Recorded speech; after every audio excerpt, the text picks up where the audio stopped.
अस्सलाम वालेकुम नाजरीन, उर्दू कवरेज के साथ आपका होस्ट फैसल सईद हाजिर है।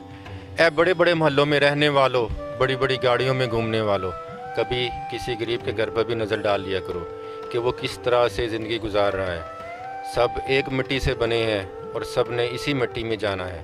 फिर ऐसी तफरीक क्यों है? ये लोग अपनी सफ़ेद पोशी छुपाने के लिए किसी के आगे हाथ नहीं फैलाते और ना ही किसी से गिला करते हैं। आखिर गिला किससे करें? बेनज़ीर इनकम सपोर्ट से भी मायूस और ज़कात फ़ंड से भी इनका कोई हिस्सा नहीं। आज हम आपको एक गरीब अम्मा के घर लेके आए हैं जिसकी उम्र कोई 80 साल के लगभग है। बेनज़ीर इनकम सपोर्ट तो किसी ने कोई मदद कीते हुए थे? नहीं वीर साहब किसी ने भी दिता रोजियां का महीना ना सानू बेनजीर के दफ्तर का पता ना सानू किसी ने आन के पूछा कभी। सवा मेहनत मजदूरी तो अभी करके अपनी खाने ना साडी किसी ने कभी मदद की। रमज़ान का महीना वा रमजान का ते किसी ने ज़कात फंड चो कुछ दिता होवे, ज़कात दे पैसे? नहीं अजे नहीं कोई भी पैसा आया। जे कोई दे दू तो मेहरबानी, ना दू तो अल्लाह तो दे नहीं दिया। गवर्नमेंट वालों कोई नहीं आया? नहीं सानू कसम है भाई कभी भी नहीं। इमरान खान ने भी नहीं दिते? नहीं इमरान खान ने भी नहीं अजे बेचारे ने पूछा सानू। हाँ अपनी सवेरे चले जाइदा 12-1 बजे। बीमार होनी तो इलाज कौन करांदा?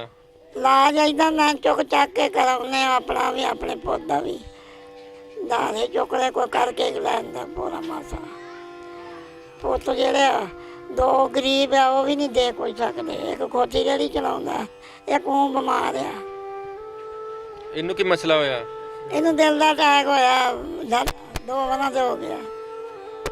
इलाज इहदा कित्थों हो रहा?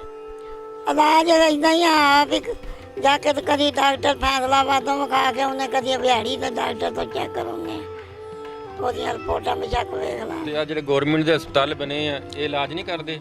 नहीं ना वो लेके दे देंगे दवाइयाँ बाहरों स्टोरां तो लईदियां। सही गल है। अच्छा यानी अभी मजाक आ बनाया है कि मुफ्त इलाज आ? हाँ नहीं नहीं सानू तो नहीं ना देती दवा कदे। ਤੇ ਦਿਹਾੜੀ ਨਹੀਂ ਦਿੰਦੇ ਦਵਾ ਤੇ ਲਿਖ ਦਿੰਦੇ ਨੇ ਤੇ ਡਾਕਟਰ ਫਰੂਕ ਸਾਹਿਬ ਨੂੰ ਚੈੱਕ ਕਰਵਾਇਆ ਸੀ 2-3 ਦਫਾ ਤੇ ਉਹਨ ਦਵਾਈਆਂ ਲਿਖ ਦਿੰਦੇ ਨੇ ਤੇ ਉਹ ਕਹਿੰਦੇ ਨੇ ਜੀ ਬਾਹਰੋਂ ਜਾ ਕੇ ਦਵਾਈਆਂ ਲਵੋ ਜੀ। ਤੇ ਫੈਸਲਾਬਾਦ ਜਿਹੜਾ ਕਿ ਨੇ ਉਹ ਦਵਾਈਆਂ ਦਿੰਦੇ ਨੇ 1 ਮਹੀਨੇ ਦੀਆਂ।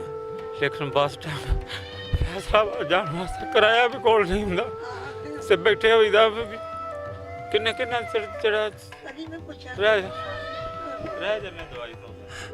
अगर कभी नहीं पूछा कि चले आन के फैसलाबाद का भी किराया बथेरा 2000 लग जाता। वो चुक चक के चेक करा के ले आए उन्होंने कागज भी चेक वेख लेना। वो साढ़े कोल है फैसलाबाद 2 वार दिल का अटैक आंदे हो गया। कल भी बड़ी तकलीफ सी मैं भी यूथ काम करना ਸਾਰੀ ਰਾਤ ਬਹਿ ਕੇ ਗੁਜ਼ਾਰੀ। ਇਹ ਦਰਦ ਜਿਹੜਾ ਹੁੰਦਾ ਇਹ ਬਾਜ਼ੂ ਦੇ ਵਿੱਚ ਆਂਦਾ ਸੀਗਾ ਤੇ ਸਾਰੀ ਰਾਤ ਬਹਿ ਕੇ ਗੁਜ਼ਾਰੀ ਹੈ। ਆਰਾਮ ਨਹੀਂ ਆਇਆ। ਤੇ ਗਰੀਬ ਕਿੱਥੇ ਜਾਵੇ, ਕੀ ਕਰੇ? ਕਿੱਥੇ ਜਾਵੇ ਜੀ ਗਰੀਬ? ਕਿ ਜਿਹਦੇ ਕੋਲ ਜਾਵੇ ਸਰਕਾਰੀ ਹਸਪਤਾਲ ਜਾਵੇ ਉੱਥੋਂ ਦਵਾ ਨਹੀਂ ਮਿਲਦੀ। ਇੱਥੋਂ ਬਿਹਾੜੀ ਦੇ ਵਿੱਚ ਤਾਂ ਜਿਹੜਾ ਨਾ ਕੋਈ ਦਵਾ ਨਹੀਂ ਮਿਲਦੀ। ਫੈਸਲਾਬਾਦ ਜਾ ਕੇ ਉੱਥੇ ਦਵਾਈ ਦਿੰਦੇ ਨੇ ਲੇਕਿਨ ਉਹ ਚੈੱਕ ਪਾਸ ਕਰ ਜੀ ਦਵਾਈ ਖਾਈ ਜਾਓ ਆਰਾਮ ਆ ਜਾਏਗਾ। ਬਸ ਇਸ ਤੋਂ ਅੱਗੇ ਕੁਝ ਨਹੀਂ ਦੱਸਦੇ। ਇਲਾਜ ਮਹਿੰਗਾ ਹੀ ਬਹੁਤ ਜ਼ਿਆਦਾ ਨਾ। ਹਾਂਜੀ ਇਲਾਜ ਤਾਂ ਨਹੀਂ ਨਾ ਅਸੀਂ ਕਰਵਾ ਸਕਦੇ ਜੀ। ਹਾਂ ਅੱਲਾ ਹੀ ਹੈ ਬਸ ਗਰੀਬ ਦਾ। ਫਿਰ ਗਰੀਬ ਦਾ ਮਾਲਕ ਵਾਰਸ ਹੈ ਜੀ, ਹੋਰ ਇਲਾਜ ਨਹੀਂ ਅਸੀਂ ਕਰਵਾ ਸਕਦੇ। ਅੱਲਾਹ ਤਾਲਾ ਦੀ ਜ਼ਾਤ ਮਿਹਰਬਾਨੀ ਕਰੇ, ਮਾਲਕ ਕਾਇਨਾਤ ਮਿਹਰਬਾਨੀ ਕਰੇ।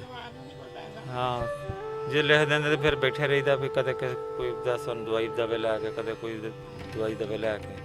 ਇਸ ਤਰ੍ਹਾਂ ਬਾਜ਼ ਵਕਤ ਫਿਰ 2-2 ਦਿਨ ਦੀ ਵੀ ਲਿਆ ਕੇ ਖਾਂਦੇ ਰਹੇ ਕਿ ਚਲੋ 2 ਦਿਨ ਦੀ ਲੈ ਆਉਂਦੇ ਅੱਗੋਂ ਫੇਰ ਸਹੀ।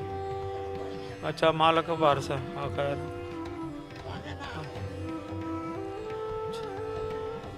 आख्या कभी दिहाड़ी 1 दिन की लाई दी, कभी 2 दिन की लाई दी, कभी दिमाग तो बिना ही बह गई। सही गल रात भी हम उदा ही कल्प के रात कटी कर देनी। फिर हम अल्लाहबाद से ਅੱਛਾ ਮੈਂ ਦੱਸੋ ਕਿ ਬਾਰਿਸ਼ ਹੁੰਦੀ ਹੈ ਤੇ ਕੀ ਕਰਦੇ ਹੋ? ਪਾਣੀ आ सारा उतना छपरा वा मेरी तस्वीर बचा के ला के देख लेना सारा चौक है। कभी मंजी पैंदा तो कभी सराने को चौंदा एक मरले की जगह 'च बैठे हैं, मरला ही है पूरा, है ना। मंजी एक ढेली है, गुजारा मुश्किल ही होंदा पुत, पर करी जाने ना अल्लाह जिद्दां दी देख लो लिखिया वा देंदा। एक मल्ले च गुजारा कर रहे हो। हाँ एक मरला बचा कान के चेक कर ले जेड़ा मरला। हाँ ਕੰਨਾਂ ਦੇ ਰੋੜਿਆਂ ਦੇ ਕੋਠਾ ਖੜਾ ਕੀਤਾ, ਅੰਦਰ ਬਾਹਰ ਹੋਏ ਨਾ ਇਹਨਾਂ ਨੇ ਰੋੜੇ, ਉਹਦਾ ਅਸਰ ਵੀ ਨਹੀਂ ਸਾਥ ਹੋਇਆ। ਮਜ਼ਾ ਆਪਣਾ ਹੀ ਝਾੜਨ ਭਾਈ ਦਾ ਕਰਦਾ ਹੈ। ਪੈਸਾ ਜੇ ਦੇ ਦੂਗਾ ਤਾਂ ਉਹਦੀ ਮਿਹਰਬਾਨੀ, ਇਮਰਾਨ ਖਾਨ ਦੀ ਵੀ ਦੇ ਦੇ ਤਾਂ ਉਹਦਾ ਭਲਾ ਹੋਵੇ, ਮਿਹਰਬਾਨੀ। ਮਹਿੰਗਾਈ ਕਿੰਨੀ ਕੁ ਹੋਈ ਹੈ? ਮਹਿੰਗਾਈ ਬਥੇਰੀ ਆ, ਅੱਜ ਆਈ ਤਾਂ 100 ਤਰਾ ਲਓ, 200 ਦੇ ਨਹੀਂ ਆਉਂਦੇ। बस आ एक मेरा पुत बीमार है, एक मैं अपना चल गुजारा कर लेने काम करके, अजे आके बैठे ही हाँ काम तो।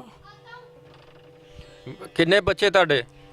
बच्चे 3 मुंडे आ ते 2 कुड़ियां, कोई भी नहीं देंदा लैंदा। एक तो हुण बीमार हो गया ते सारी उम्र तिन्हां ने नहीं कोई दिता। दूसरा खोती रेड़ी चलाता, एक खोती रेड़ी वो भी मसा अपने, एक खोती रेड़ी चलाने मेरे नाल दा घर आ, वो अपने बच्चे पालन दिया, अभी अपनी करके खान डे रोजियां का महीना। ਇਹ ਤੇ ਤੁਹਾਡਾ ਟਾਈਮ ਰੈਸਟ ਕਰਨ ਦਾ, ਤੁਸੀਂ ਕੰਮ ਕਰਦੇ ਹੋ। फिर किहदे सिर ते रेस्ट करिए पुत, जे किते जाने तो कोई 4 पैसे लै आउने, वेलियां नूं भी नहीं कोई दिंदा। हाँ रोजियां के महीने भी नहीं सानूं किसे ने दित्ते। मजाक तस्वीर ला के ला ले,